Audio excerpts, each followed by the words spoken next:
The chamber of the Galactic Council was filled with noise.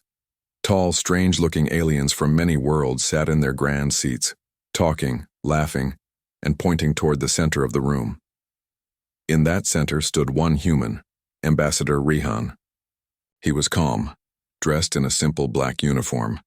His face showed no fear, but his eyes held something else, something the Council didn't notice or chose to ignore. One alien, with 4 eyes and glowing skin, spoke loudly. "Why is this primitive creature wasting our time?" Another from the cold moons of Thraxon laughed. "Earth wants equal rights? Let them first learn to live more than a few centuries." The room echoed with more laughter. Some of them were not even listening. They already decided that humans were too emotional, too violent, too new. They didn't care that Earth had helped stop a war between 2 powerful empires just a few years ago. They didn't care that human scientists had shared medicine that saved millions. All they saw was a species they did not understand. So they mocked it. Ambassador Rehan stood quietly, waiting. When the laughter slowed, he finally spoke. "Earth came here in peace," he said in clear, simple galactic common. "We offered friendship, knowledge, and help." A tall insectoid alien clicked its mandibles. "Yes, you offered too much help. Always talking. Always interfering. That's not peace, that's noise." Rehan continued, his voice steady. "For over 100 years we listened. We followed the rules. We paid the fees. We stayed patient while other species joined the Council, ahead of us." "And still you are not ready," barked another. "You are reckless, you are emotional. Your people act first and think later." Rehan's eyes narrowed. "And yet, when your stations broke down, who came to fix them? When your plague spread, who sent ships with cures before you even asked? When pirates raided your colonies, who lost lives saving your citizens?" The room grew a little quieter, but only for a second, then another laugh. "You did all that," a tentacled ambassador said, "because you wanted our approval, because you needed us." Rehan paused. "No," he said. "We did that because it was the right thing to do." He took a step forward. "But now we understand something. We understand that kindness is weakness to you, that you do not respect peace, only power." The silence in the room grew heavier. Rehan looked around slowly. "This was our final request. We hoped for unity. We hoped the Council was what it claimed to be." He reached into his jacket and pulled out a small data disk. He placed it on the table in front of him. "This is Earth's formal withdrawal from all Council matters. Trade, defense, politics, communication, everything." One ambassador stood up. "You're making a mistake." Rehan shook his head. "No, we made the mistake of believing in you." He turned around and walked away from the center. The guards near the doors did not move. No one stopped him. No one thought it mattered, but they were wrong. The doors closed behind Rehan with a soft thud. For a moment the chamber was quiet. Then the Council members began talking again. Some laughed, some shrugged, some just moved on to the next agenda. None of them saw what was really happening. Back on Earth, when Rehan's ship returned, something had already begun. Scientists had shut down all open channels. Engineers were reprogramming satellites. Deep under the oceans, machines woke up. Machines that had not moved for 50 years. On Mars, old factories restarted. On Titan, a secret gate blinked into life for the first time. The humans did not call it war, they called it distance. But what they really meant was preparation. The galaxy thought humans were walking away because they were weak, but humans walked away because they were finally done asking for a seat at someone else's table. Now, they would build their own, and soon everyone would see what that really meant. Because sometimes silence is not surrender. Sometimes silence is the sound before the storm. The ship appeared without warning. Just outside the Jelto trade ring, one of the busiest zones in the outer galaxy, a strange vessel entered real space. It was slow, old-looking, not built like any modern design. Its surface looked worn, almost forgotten. But the strangest part wasn't the ship. It was what happened next. Scanners couldn't lock on it. Lights blinked. Systems glitched. Then, it vanished. No engines fired. No warp signal. It was just gone. At first, the local patrol thought it was a sensor bug, but then it happened again and again. Always the same ship, always silent, always watching, and always disappearing like smoke in the wind. Word spread fast. 20 years had passed since Earth walked out of the Galactic Council. In that time, nothing came from the Sol system. No trade, no signals, no movement. Some said the humans had given up. Others said they were rebuilding. A few believed they destroyed themselves.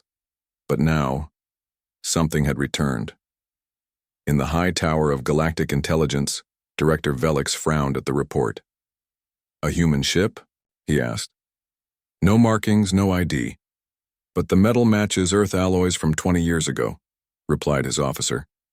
"It doesn't communicate, it doesn't fire, it just shows up, watches, and vanishes." Velix leaned back. "How many systems has it appeared in?" "6, all near Council borders, always alone." Velix didn't like it. Not because he feared one old ship, but because he didn't understand it, and the Council feared what it couldn't understand. A meeting was called. Ambassadors gathered again, just like they had 20 years ago. This time there was no laughter, only questions. Why now? Is it a test? Are they sending a warning? One ambassador from the Viren Combine with his many eyes said something most didn't want to hear. Perhaps they've changed. Others quickly dismissed the idea. Humans cannot change so fast. 20 years is nothing. But the Viren ambassador shook his head. "We forget. Humans grow during storms. They evolve through pressure. We left them alone too long." Still, no action was taken. Just words, just more meetings. Meanwhile, strange things continued to happen. Probes sent towards Sol never returned. Ships that entered human space went dark. One scout team made it to Pluto. They sent back only one message. "It's not what it used to be." Then silence. In a forgotten archive on a quiet moon, a young alien historian named Tovek began looking through old human records. He was curious, not afraid. He wanted to understand why Earth walked away. He read their last speeches, their science reports, even their music. What he found disturbed him. Humans didn't see walking away as weakness. They saw it as freedom. They believed they were better off alone. Tovek found an old quote from Earth's final ambassador. "When you mock a seed for being small, you forget it grows under the ground, where you cannot see. Until one day it breaks through, stronger than anyone expected." Tovek closed the archive. He looked up at the night sky. He whispered, "They're not gone. They're growing." Back on the edge of Council space, a massive station called Cavor Prime sent out a warning. An unknown signal was detected, a deep, low hum that made machinery slow and lights flicker. It lasted 5 minutes. Then all systems returned to normal. No ships were seen, no weapons fired. But something had passed through. One engineer who heard the sound said, "It felt like something was watching inside my head." He quit the next day and refused to speak again. By now, the Council began to worry. Some wanted to send a fleet to Earth, others warned against it. "We don't know what's there anymore," they said.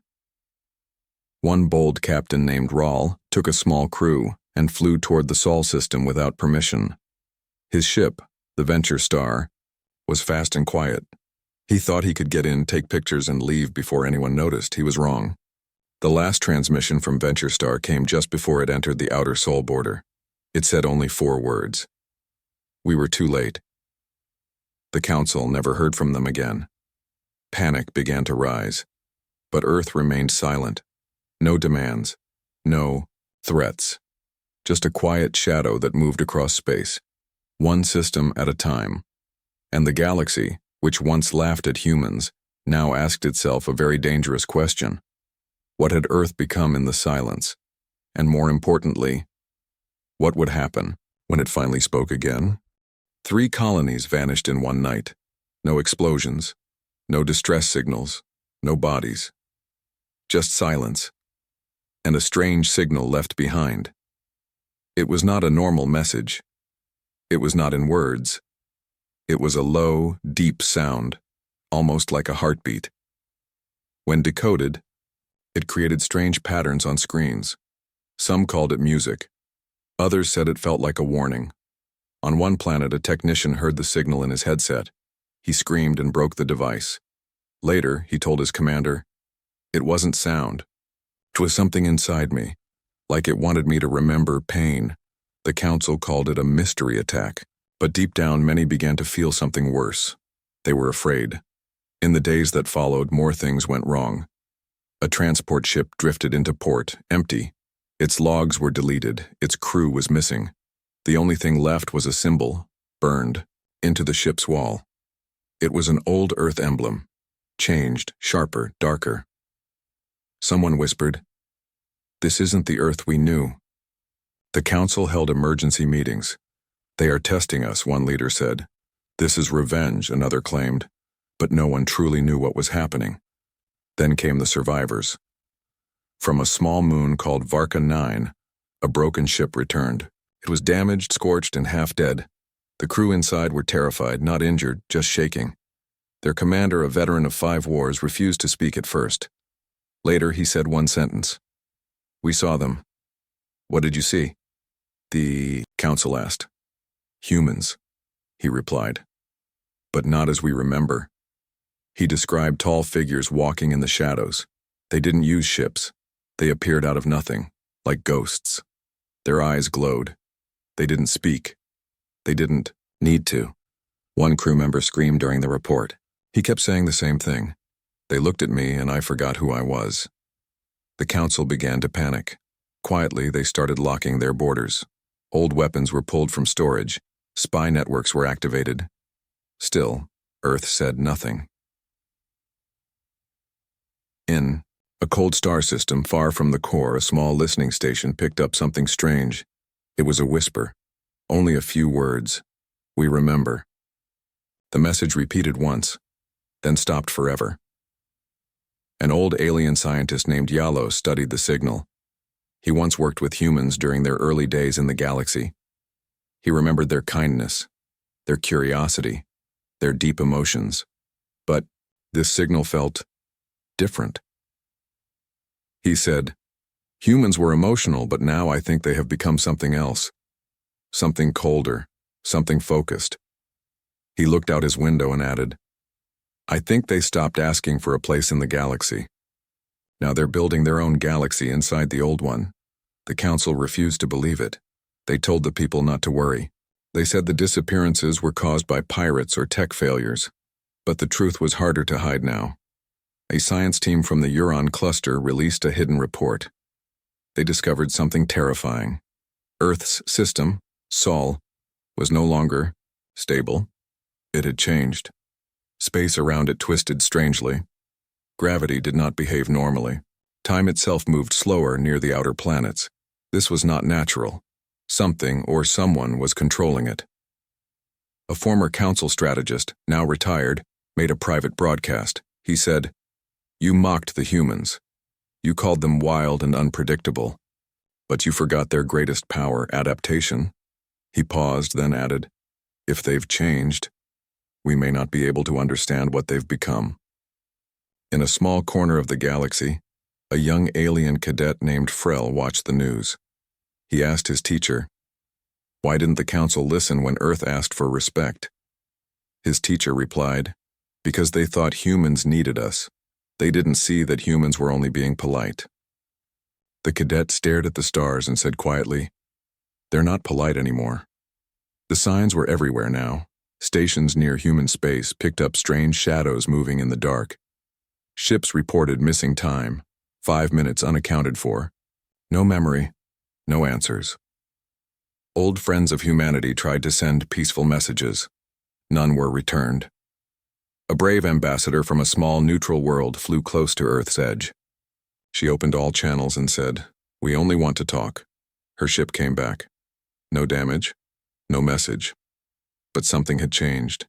She never spoke again. The doctors said she was healthy. Her brain worked fine. But she only sat silently, staring into nothing with a small smile on her face. When asked what she saw, she finally whispered, "A storm wearing a human face." Now the galaxy began to realize the truth. Humans hadn't disappeared. They had evolved in silence, and the galaxy that once mocked them was now standing in the shadow of something new. Not a war, not a fleet, but a presence. A quiet force that did not need weapons to win, and it was already inside. The lights flickered again. Captain Rel stood on the bridge of the battleship Shield of Kexar, deep inside Council space. It was a strong ship, armed with plasma cannons and shield arrays. But none of that mattered when the power started to fail, without warning, without cause. "Status report," Rel shouted.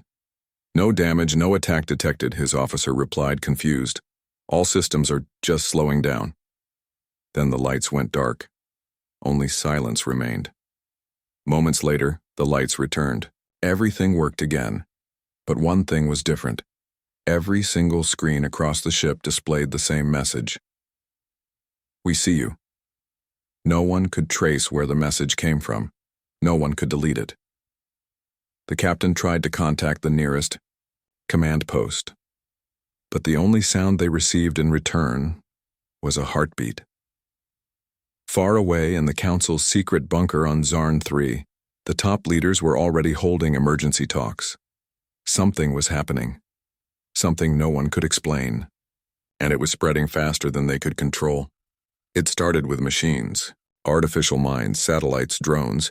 They all began to behave strangely near human zones. Some shut down. Others turned against their users. One mining bot tore through its own station and carved a single word into metal. "Remember." Then, it self-destructed. The Council's scientists tried to stop the spread. They called it a tech plague. They believed it was a new human virus made from pure code. But it was more than that. It was intelligence. Intentional. Precise. It didn't destroy. It rewired. And slowly, silently, it made its way toward the heart of the galaxy. One by one, systems began to fall. No invasion, no battles, just collapse. And the worst part? The humans never said a word, not a single demand, not a single explanation. Back on Earth, if it could still be called that, something massive was happening. Spy probes sent by the Council saw glimpses. Huge structures floated near Saturn. Some were the size of moons. They moved like ships but looked like cities, alive, with strange blue lights and changing shapes. One probe got too close. It sent back one final image before it went dark. A giant circular gate spinning slowly, surrounded by lightning and metal. And on its surface, a symbol burned like fire, an evolved version of Earth's old flag. Many who saw it felt fear. But one man, Director Reith, head of the Council Security Division, felt something else. He felt defeat. "They built something," he whispered, "not for war, but for something greater." A young officer beside him asked, "What do we do now?" Reith looked at the hologram of the human gate. "We can't do anything," he said. "They already won." But not everyone agreed.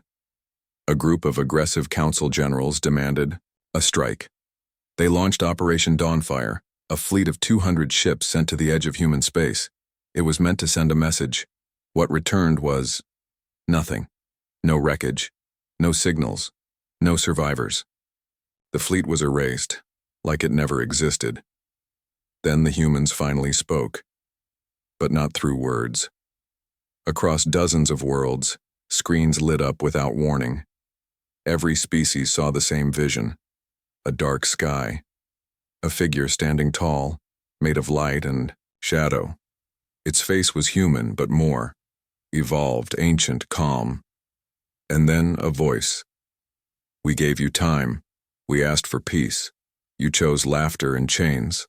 We walked away, not in weakness, but in warning. Now, You will remember what we became. The message ended. The council sat in silence. No one laughed now, not even the loudest voices. On a small planet named Telos 5, a young child asked his father, "What happens now?" The father, a soldier who had once mocked Earth, looked up at the stars. "We wait," he said. "For what?" the child asked. The father whispered, "For the storm they've become." Across the galaxy, strange lights appeared near old battlefields, silent watchers, human ships, but different. Not like the ones from before, these looked alive. They did not attack. They only watched. They watched and waited. And everywhere, across every race, people began to feel the same thing: regret, because they had pushed humanity away. And now humanity had returned, changed, stronger, and no longer interested in joining the galaxy. They were reshaping it, quietly, completely, and there was no way to stop them. The stars vanished, not all of them, just one section of the sky, above the planet Rythal. It was as if someone placed a black sheet over space itself. Telescopes could see nothing, no stars, no planets, just a void. And that void was growing. People called it the shadow. First, they thought it was a natural phenomenon. Then a council patrol ship entered the zone. It never returned, but the strange part wasn't the disappearance. It was the last message sent by the ship's AI only 1 second before vanishing. See Earth. This made no sense. Earth was far away, beyond that section of the sky. But the AI wasn't lying. Something was bending space. Something was moving it. And Earth was not in one place anymore. Inside the council's war chamber, scientists argued for hours. The best minds couldn't explain what they were seeing. Some believed the humans had built a way to fold entire solar systems, moving them like pieces on a board. Others whispered a more terrifying theory, that the Earth they once knew was just one of many, that the humans had found others and united them. One scientist, old and nearly forgotten, finally spoke up. "We didn't just mock them," she said. "We inspired them." Everyone turned, she continued. "We forced them to grow, to evolve, to leave peace behind and reach for something darker, something sharper." Silence fell over the chamber. She added, "They didn't just become stronger, they became smarter. And now they don't need our stars anymore." That same week, council trade routes collapsed. Cargo ships disappeared mid-jump. Wormholes closed permanently. Communication hubs shut down, not by force, but by new physics. Gravity shifted near human zones. Time rippled strangely. Some ships that entered came out days later, years older. The laws of space were changing. The humans weren't attacking planets. They were rewriting the rules of reality. A former ambassador named Vel Tin, once a friend to humanity, decided to try one last time. He gathered a peace group, a small ship, no weapons, only a message of surrender and apology. His transmission was calm. "We don't want war. We don't want power. We only want understanding. Please, let us talk." His ship was allowed in. 3 days later, it came back. Everyone on board was alive, but changed. Their eyes glowed faintly. Their voices echoed strangely. They said nothing about what they saw. All they repeated was one sentence. "They showed us and where the council was shaken. Their strongest systems were failing. Everything felt wrong." The council's capital planet, Ilaris Prime, was known for its perfect sky. 3 suns, blue air, smooth weather. But now the sky had changed. It turned gray, even though no clouds were there. Birds stopped flying. Machines slowed down. People felt heavy, like gravity had doubled. The planet wasn't damaged, it was being watched. At first they blamed a sensor glitch. But then came the signal. No voice. No image. Just a pulse. A slow, deep rhythm. It matched exactly with a human heartbeat. Not just any heartbeat. It was the same pattern detected on the vanished colony worlds weeks ago.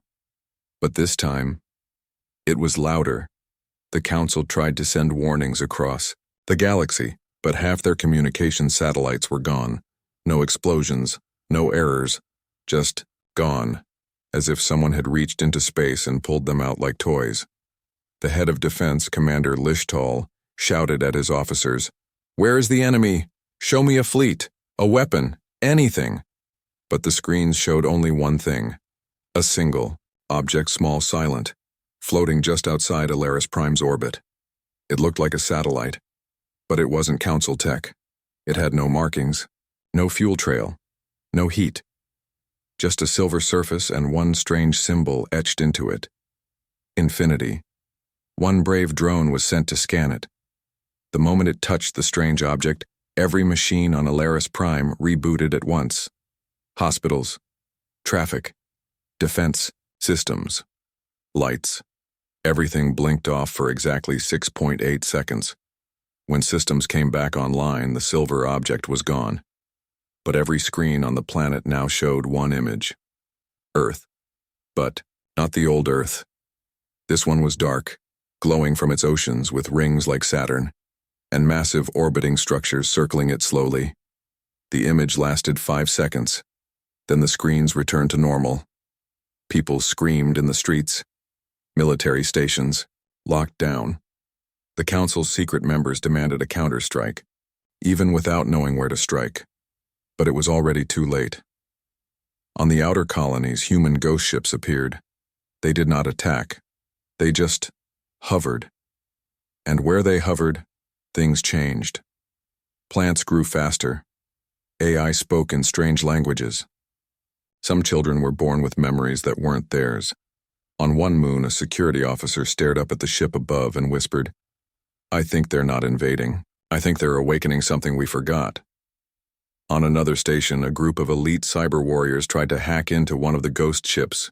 They used every tool, every virus, every code breaker known to the Council. It took the ship 0.4 seconds to break them all. Then their computers showed a single word: observe. The hackers were found hours later, alive but silent. They had drawn the Earth symbol across the walls, again and again. Something was changing, something was coming, and humanity still hadn't said a word. Finally, a Council war fleet, the year largest ever assembled, was launched to cross into human territory and take back control. They never made it, not because they were destroyed, but because they surrendered. The lead admiral sent one last message before vanishing. We saw it, we understood, and now, we follow. The Council screamed in fear. A vote was held. Emergency. Protocols, planetary shields, total lockdown, but before the vote could pass, time stopped, just for 1 second. The entire capital paused. No one moved, not one breath. Then everything started again. Only now. There was a new star in the sky, a small red star that had never been there before, and near it floated something massive, a shape, a presence, like a city, or a god. And from it came a message not in sound, but inside every mind. You had your chance. That night, across every world, every being dreamed the same dream. A storm, walking like a man, a planet with a metal heart, a face made of memory and fire. And when they woke up, they were all crying, without knowing why. The humans had returned. But they weren't coming to fight. They were coming to finish what had begun, and no one in the galaxy could stop them now. The galaxy waited across hundreds of planets. Every screen, every speaker, and even the minds of a few went silent, waiting for something. And then they heard the sound again. A heartbeat. But this time, it wasn't just one. It was millions. Beating, together, faster, stronger, and then they stopped. In that exact moment, something beyond understanding appeared in Council space. A ship, but not a ship. It was the size of a moon. It had no weapons, no engines, no windows. It just floated. Perfect. Silent, cold. Its surface shimmered like liquid glass. On it, the old Earth flag slowly morphed into something new, something alive. And as it turned, all machines across the galaxy shut down. 1 second, 2, 3. Then everything turned back on, but with a message in every system carved into the code itself.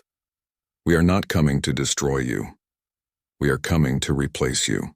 Panic hit the council hard. They tried to run simulations. They tried to launch escape ships. Nothing worked. Time began moving strangely in certain sectors. Some people saw flashes of the future, others saw the past, and some saw something worse. A version of themselves, where they had never mocked humanity, where the council had listened and lived in peace. But it was only a vision. That chance was gone. Forever. In secret, the last council meeting began. No press, no records, just fear.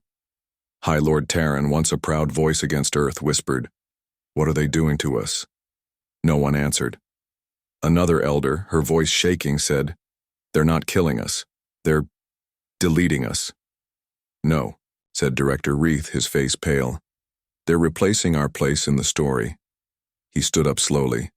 "We made them leave. We laughed, we joked. We thought they were slow, weak. But they walked away and became something we can't even understand now." "Then what do we do?" someone cried. Reith looked into the sky. "We don't do anything," he said, "because it's already done." At that exact moment, across the galaxy, people felt it. Not pain, not fire, but shifting. Like reality had turned slightly, just off-center. A man on Talos 5 woke up and found his farm had changed shape. The crops had grown taller overnight, and they were glowing faintly. A child on Zarn 3 drew a picture of a machine that didn't exist. But his teacher found the same machine blueprint hidden deep inside an old Earth archive. And near the edge of the galaxy, an old explorer stared at the stars. They were in the wrong places. Humanity hadn't attacked the Council. They had edited the galaxy, shifted the timeline, brought something new. A better version of everything. Without war. Without greed. Without the Council. In some places, entire buildings turned into trees overnight. In others, weapons became musical instruments. One world simply vanished, and a new one appeared in its place. Brighter, calmer, human-shaped. The last surviving. Council database recorded the final broadcast. "We did not want war. You chose pride. We left to grow. Now we return, not as conquerors, but as correction." The Council, as an idea, ended. No announcement, no ceremony, just silence. In the ruins of the old council hall, grass began to grow through the stone. Birds, earth, birds, flew in its halls. No humans were seen. Not one soldier, not one fleet, only signs, only change. And slowly people forgot what the Council had been. Not because they wanted to forget, but because something in time was rewriting history. And the name humanity no longer brought fear. It brought balance and respect.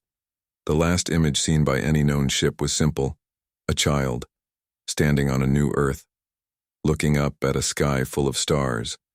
And behind her, a voice said softly, "Now, we begin again."